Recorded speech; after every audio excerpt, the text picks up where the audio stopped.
Hi, my name's Dave Casto, and I'm going to make connections today between literacy programming and aerospace engineering in the hopes of helping us gain a deeper understanding of how the many components of literacy are interrelated. When the second President Bush was asked why he supported space exploration, he said he did so because he wanted greater scientific discovery for economic benefit and for national security. Other reasons that people have given for a rationale for our space program is to give us the opportunity to be the best at something, either through innovation and technology, to satisfy our curiosity, and also to build a great monument for ourselves, very similar to what the pyramids were for the ancient Egyptians. So thinking about literacy development, what would be the rationale for us to put extra funds and attention into literacy development? Well, we would say that we through literacy we can discover new things that we never knew before. Through literacy we can get better jobs, we can increase security, like psychological, financial, and societal. You can improve a skill, satisfy curiosities, and through literacy we can all leave a lasting legacy. Looking at the various space programs around the globe, they all seem to have something in common. They all want to go beyond our atmosphere, beyond the moon, beyond the solar system. NASA has plans to send humans so that we can land on the moon once again, and even land on Mars and on an asteroid someday. Now, our literacy program would also have a goal to go beyond. We want to go beyond what the text says, which is literal comprehension. Go beyond what the text means, which is inferential comprehension, to what the text does. Our ultimate goal, which we would call critical comprehension. This would be the goal of any literacy program. So I would argue, and you could disagree though, that the ultimate goal of a literacy program would be to develop comprehension skills, specifically critical thinking comprehension skills, in the minds of our students. And the formula that I developed is that comprehension equals prior knowledge times decoding, insofar as prior knowledge would include vocabulary and decoding would include fluency and prosody. And just as we know in math, any number times 0 equals 0. So a student who has no or little prior knowledge or no or little decoding skills would have a very difficult time, or an impossible time, achieving what we would consider to be a satisfactory level of comprehension. So let's get down to the nitty-gritty. Let's talk about the physics involved in aerospace engineering and literacy. First, in physics, a definition would be, it's the science that deals with matter, energy, motion, and force. So we're going to talk about how these four things can be applied to aerospace engineering, but also to literacy programming. Newton created, or discovered perhaps, 3 laws of motion, which we'll discuss. I'm sure you've probably heard all of them in some context or another. Newton's first law, in layman's terms, would say that something will remain as it is until an outside force acts upon it to change its nature. Think of a classroom. Students are moved by teachers. Teachers then are moved by professional development. Professional development is moved by research, which is moved by students. So something is going to stay where it is until an outside force will cause it to move. And also, something's going to stay in its same path until something will come by and cause it to move. Basically, Newton's second law of motion states that the force needed to move something depends upon its own mass and movement. So in this case, in context of the classroom, children are variable, and the force required to develop literacy, that's the force to develop literacy, depends upon the product relative to their motivation and their ability. So I would consider a student, how much force do I need to have the student grow in literacy? Well, it depends on their motivation and their ability to perform various literacy tasks. Let's talk about the third law of motion from Newton. Basically, it states that when an object 1 acts upon object 2, object 2 will move in object's 1 direction unless it pushes back with an equal force, in which case it would remain the same, it would remain still, or if it pushes back with greater force, in which case it will move object 1 backwards. So let's think about in education, you had the state level has an agenda versus oftentimes the teacher's agenda. And their agenda is oftentimes versus the student's agenda, which goes against parents' agendas, which goes against the administration's agendas, and school boards' agendas, and local leaders, and media, and global agendas. All these agendas are kind of bouncing off each other, and think about in context of mass and acceleration as far as which agendas seem to be winning out. And this is a fluid phenomenon that's occurring. So that's the background in physics. Let's take it down one level and look specifically at aerospace engineering. In flight, a rocket is subjected to the forces of 3 things: weight, aerodynamics, and thrust. So the applied force of weight is going to restrict a space vessel from ascending out of the atmosphere. And the formula which we have to kind of pick apart weight would say that the force of weight is going to be equal to the gravitational constant times the mass of the first object times the mass of the second object divided by the distance of those 2 objects. So on Earth, the gravitational constant is 9.81 meters per second squared. The mass of the 2 objects, let's think about a rocket ship in the Earth, would remain the same also. The only variable will be the distance. So the farther the 2 objects are from each other, the less the force of that weight will be. The gravitational constant is the same, the mass of those 2 objects is the same, but the distance is increasing, causing the force of the weight to decrease. Now let's think about education and how we create our lesson plans in literacy. Let's think about the quality of our lessons. So our invariable, our G, our gravitational constant in our lesson plan is going to be the number of standards that you have in your lesson plan. Let's say you have 5 standards in your lesson plan, which would be pretty good. Multiply that times how many language tasks are you having your students engage? Only reading? Or how about reading and writing? How about speaking and listening? All 4 of them? That will increase the force or increase the quality of your lesson plan. And how about learning styles? Is it all visual? Or is it some visual and some kinesthetic? Are you able to apply extra force there?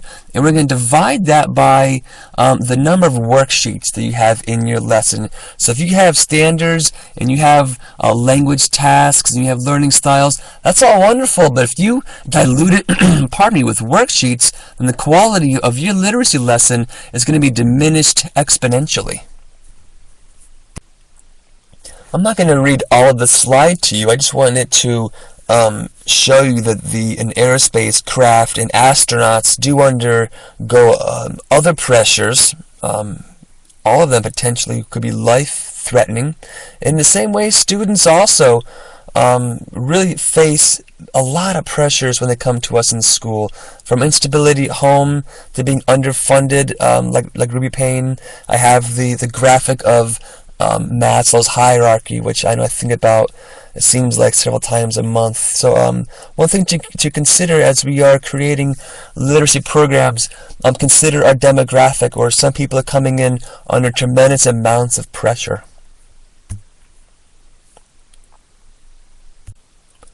When we talk about aerodynamics, we talk about how air moves around things, especially as things move through air, or vice versa, as air moves around things. And we have 4 forces involved in aerodynamics. We have weight versus lift, and they work against each other. And we have drag versus thrust, and they work against each other also. As you can read on the slide, weight pulls things down, lift lets something move up, Drag slows things down, and thrust causes things to move forward. And now decreasing weight and drag increases an object's ability to move quickly. Here's a graphic of the forces on a rocket from NASA. In the red letters, you see the weight of the rocket. Of course, we know now caused by the gravitational pull is causing the rocket to return back to the Earth, but the thrust of the rocket is causing the rocket to move forward. Lift is a force that's allowing the rocket to go forward, and drag is being caused by the fins and the friction of the structure of the rocket that's trying to make the rocket slow down. If we could talk about the aerodynamics of literacy, we might call it phonics. We would describe how sound moves around print. You'd have fluency versus decoding, and prosody versus comprehension. Fluency, being automaticity, accelerates when decoding isn't dragging it down, and prosody, or phrasing, expression, intonation, elevates when comprehension isn't weighing it down. And down below you can read that increasing decoding and comprehension increases a student's ability to move quickly through a text. A quote from David Pearson, he said the job of phonics is to get the word pronunciation on the way to word meaning, on the way to text understanding, which I call the ultimate goal of reading. He says that even the job of phonemic awareness is to get to phonics. It is crucial. I don't want to get too much into detail about parts, but looking at thrust here, let's discuss how thrust is created. If you look at the image on the left, it says rocket thrust. In the middle is fuel and oxidizer. Those two are mixed and ignited, and they're going to go into the nozzle. You can see how the gray nozzle is hourglass shaped. Now, when the fuel and the oxidizer are ignited, they ignite at super high temperatures, and it forms an exhaust, which is called working liquid. The working liquid is passed through the middle of the hourglass shape, and if you know how when someone puts their thumb over a hose, it causes the water to come out at a great velocity. In the same way here, that's called a choke, and the nozzle kind of squeezes off the exhaust, the working fluid, and it causes it to shoot out at a super quick velocity. Now, thrust in education is kind of like scaffolding in the gradual release of responsibility. I do, we do, you do. Thrust is what transfers momentum to the rocket. It creates the forward momentum. It creates a direction. Thrust is similar to fuel, like scaffolding, and gradual release is similar to motivation. However, scaffolding in the gradual release of responsibility gives a student gets a student moving in a specific direction, whereas motivation wouldn't move the student in the teacher's intended direction. Also, motivation perpetuates a student's movement, whereas scaffolding in ZPD gives a student a jump start in a direction without empowering the student to continue the task to completion. So don't get thrust and motivation or thrust and fuel confused. Those are two very different things. Let's thrust ourselves into literacy development, and let's talk about predicting student literacy development rate. We have a formula for thrust which says thrust equals m, which is the mass flow rate. That's how much exhaust is passing through the nozzle. We have mass flow rate, or m, times exit velocity, which is the actual speed the exhaust is leaving or going through the choke and going through the nozzle. We have that plus the pressure. With pressure, think of how much atmospheric pressure that is pushing the exit or the end of the nozzle that's inhibiting the exhaust from coming out. And you have that times area, which is the area or the size inside the nozzle. So apply that to our literacy programming, and we can have, in this case, G. I'm going to call it the gradual release of responsibility. How much can a kid handle? I have G equals the present level, which is going to be the L, times A, the processing ability. We all have different abilities relative to processing. Some are high processors, some are low, and some are average.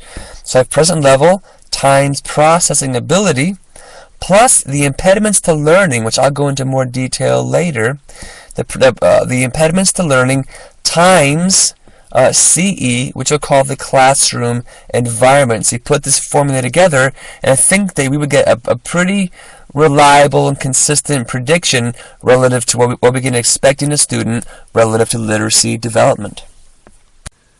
This is a diagram of the systems and parts of a rocket. There are 4 systems of a rocket. You'll see written in red on the left-hand side the structural system. On the right, the propulsion system.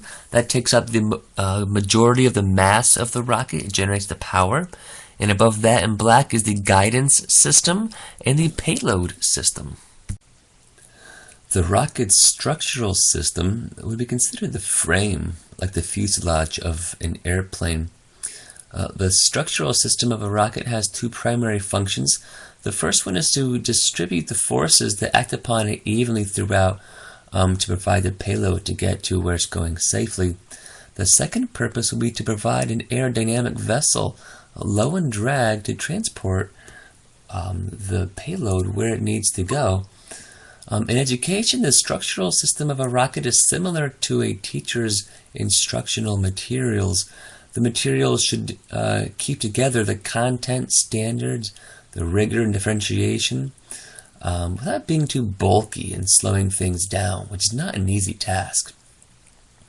In literacy, if one material were to stick out more than any of the others, because it can be combined so well with all the others, will be writing. Writing needs to be a part of every chemical alloy that is used to construct the frame of a literacy program. According to Thomas Newkirk, writing provides engagement. However, this only happens when students can choose what they get to write about. Jeffrey Wilhelm suggested that students need practice writing in many different genres because different genres offer different types of convention and demands. Gretchen Barnaby said that there is great power in the essay because it allows teachers to track the movements of their students' minds. And Tom Romano suggested a literary tool called the multi-genre, which is powerful because it naturally marriages multiple genre purposes and conventions simultaneously. And students are given plenty of choices about what to write. Now, windows of the rocket are part of the structural system, and they act like benchmarking in literacy, because benchmarking allows the students to see how far they've come and also to see if there are any trouble spots they might need to correct. And fins are part of the structural system. The SAU and administration are like the fins. They provide support. You can't control what happens to kids outside of school, but administrators should ensure that schools are safe, predictable, and consistent as much as possible. Administrators provide the stability that provide for clean schools, healthy and hot lunches, safe and reliable nurses, adequate playground materials in elementary, and safety in the hallways. School should be the most stable and consistent environment most students inhabit, and it's the administration's job, ultimately, to make sure that this happens. The payload system of a rocket depends on the mission of the rocket. The payload is whatever it is that the rocket is taking up with it. The earliest rockets, the payload was for fireworks. The last 100 years, we've had payloads that consisted of nuclear warheads. We use the same rockets for nuclear warheads that we use to bring up into orbit weather satellites and observatories like Hubble telescope. Now, it is true that the most valuable and sacred payload that we have in aerospace engineering would be the human. Analogous to aerospace payload, the most important payload in education is the student. Now, the key to student-centered learning is for the teacher to allow the students to learn concepts on their own, and for the teachers to get in the way as little as possible. Ideally, the teacher's role inside the classroom is to facilitate. They're supposed to lead, not feed the learning. Student-centered learning is all about students using their abilities to absorb and make meaning out of the lessons. Student-centered learning involves making the student experience learning. It's a very constructivist approach. This can be initiated through 3 ways. 1, the student's interest must be captured. 2, the student's unique skills are maximized. And 3, the teacher scaffolds at the right time. The guidance system of a rocket will have often very sophisticated sensors and onboard computers that communicate with itself and with mission control where the rocket is, what its trajectory is in relation to where they want it to go. And the guidance system can manipulate the propulsion system, so in case its trajectory is incorrect, it can either rotate or torque itself to get back onto a proper trajectory. In context of literacy programming, the guidance system would be the curriculum. The curriculum is going to have the assessments in the instruction materials and the scope and sequence, and that's going to tell us where our students are and where they want us to be. And it's going to give us a pretty good indication as far as what their trajectory is. Now, according to Don and Norton, the most effective characteristics of effective assessment may be that it is authentic. That is to say that a teacher is observing students as they engage in actual classroom literacy activities as opposed to just grading worksheets or paper and pencil type tests. The propulsion system of the rocket is a part that generates the power that gives the rocket thrust so it can launch. In the propulsion system of a rocket, you would have propellants, pumps, and an igniter. The pump will pump the propellants into the combustion chamber, and the igniter would ignite those things to create the working liquid or the hot exhaust. The propellants are the fuel and the oxidizer, and that's like the motivation, that which motivates a student. And we know that students are motivated by choice and by being able to pursue their interests. The pumps would be like giving the student a challenge. So they're properly being challenged through differentiation and through scaffolding and ZPD, and also to give the students things that they deem are relevant. And the igniter, that which ignites the motivation, would be print or access to print that they think is interesting, and also technology, not just old-fashioned books that they don't have any interest in.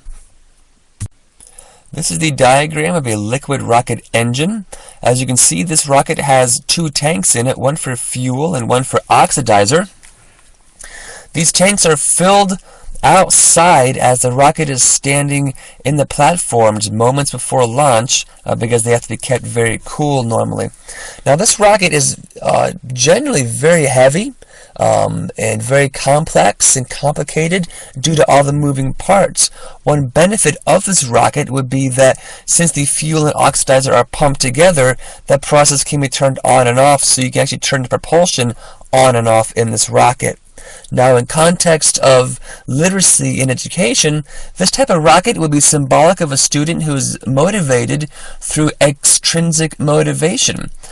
This student would be given the fuel to do something, often moments before a task. For example, you do this and I'll give you 5 minutes of computer time or something like that. There are 2 elements in the rocket, fuel and oxidizer. There are 2 elements in the extrinsic motivated child, that being what I want and what I'm being asked to do. Those are 2 very different things. Furthermore, the extrinsic motivation system is often quite bulky and very complex, either with a behavior chart or something similar to that. This is the diagram of a solid rocket engine.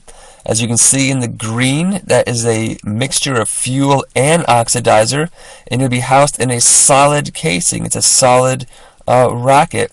One of the benefits of this rocket is that you can store it anywhere relatively safely. It's a stable rocket for months or even for years.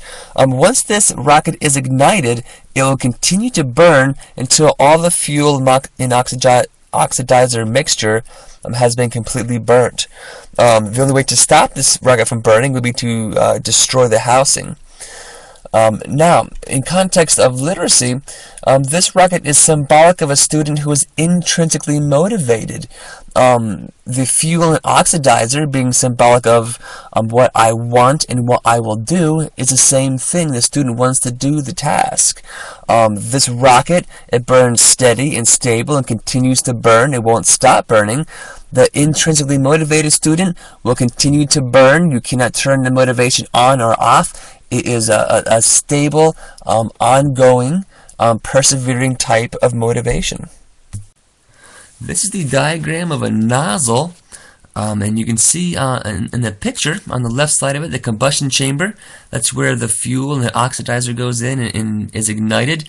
It passes through the converging section of the throat and out the exit, and this is what gives the engine thrust. And the neat thing about this nozzle design is that many rockets have what we call a gimbaled thrust system, and the rocket can actually move in different directions and can kind of steer the rocket and change its trajectory. This is very similar in education to our RTI system, when we have a student or students who are on a trajectory which we consider to be unsatisfactory. We're able to sort of, like a gimbaled thrust rocket, change their trajectory using different means. There are basically 5 procedures for any rocket launch: integration, rollout, fueling, pre-launch service checks, and the launch. During integration, we're going to stack the rocket and assemble it. And 2, they roll the rocket out of the hangar and they're going to stand it up onto the launch pad. And 3, they're going to fuel the rocket. If it's a liquid fuel rocket, they'll skip this step, of course, if it's a solid fuel rocket. 4th, they're going to do the pre-launch checks, making sure the computers and the rockets are functioning properly. And the 5th step is launch. Now, in context of education and literacy, this would be similar to an RTI program. Step 1, stacking the rocket. We're connecting the student, which is the guidance, to the motivation, and also connecting it to the curriculum. It's all getting packaged together. And step 2, we're going to roll that out into the classroom. In step 3, we're fueling it. We're applying more motivation. We're talking about relevance and authenticity. 4, we're doing a pre-service or pre-launch checks. We're talking about prior knowledge. Does a student understand the expectations? And then 5 is the launch component. We're going to launch into our small groups. So in RTI, we have our small groups, either group the highs and the mediums, or the mediums and the lows, and they're going to engage in various tasks based on, hopefully, on data collection from the teacher. Now, a major focus of almost every literacy-centered group is going to be on writing. Donald Graves recommends that teachers need to offer predictable and even consistent opportunities for students to write at least 3 times a week.